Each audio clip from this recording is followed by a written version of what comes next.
படிப்பினுடைய அவசியத்தை உணர்ந்த காரணத்தினால்தான் நஞ்சு கொடுக்கப்படும் நேரம் வரை கிரேக்க நாட்டு கவிதைகளை படித்துக் கொண்டும் கேட்டுக்கொண்டும் இருந்தான் சாக்ரட்டிஸ். தூக்கு கயிற்றை முத்தமிடும் வரை படித்துக் கொண்டிருந்தான் உமர் முக்தார். தூக்கு மேடைக்கு அழைத்துச் செல்லும் வரை படித்துக் கொண்டிருந்தான் பகத்சிங். படுக்கின்ற இடம் கூட படிப்பகத்திற்கு அருகாமையில் கேட்டார் அண்ணல் அம்பேத்கர்.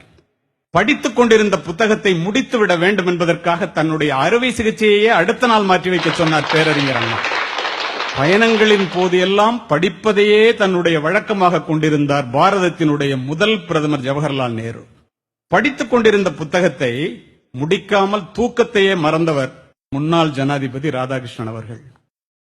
படிப்பால் மட்டுமே பாரதத்தை பாராள வைக்க முடியும் என்று படித்து படித்து சொன்ன மகா மனிதர் திரு APJ அப்துல் கலாம். 35 ஆண்டுகள் நூலகத்திலே மூழ்கி மூலதனம் என்னும் வேதாந்தத்தை கண்டுபிடித்தான். இன்று வரை கம்யூனிஸ்டுகளுடைய பைபிளாக போற்றப்படுகிறது கார்ல் மார்க்ஸ். இதையெல்லாம் நான் எதற்காக சொல்லுகின்றேன் என்றால், படிப்பு ஒரு மனிதனை எந்த அளவிற்கு உயர்த்தும் என்பதை ஆசிரியர்கள் உணர வேண்டும்.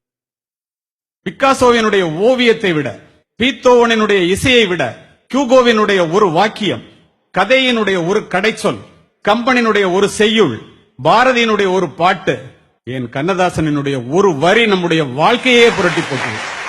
அதற்காக படிக்கிறது.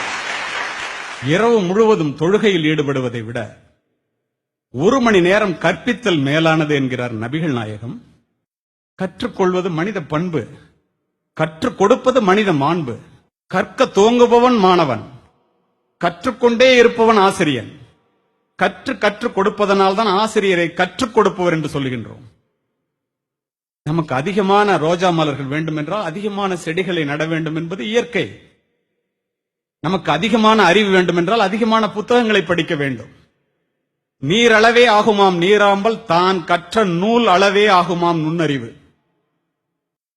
நிறைய பட்டங்களை பெற்று தன்னுடைய பெயரை அலங்கரிப்பவர்களை விட நல்ல புத்தகங்களை படித்து தன்னுடைய மனதை அலங்கரிக்கின்ற ஆசிரியர்கள் மேன்மையானவர்கள் என்பேன்.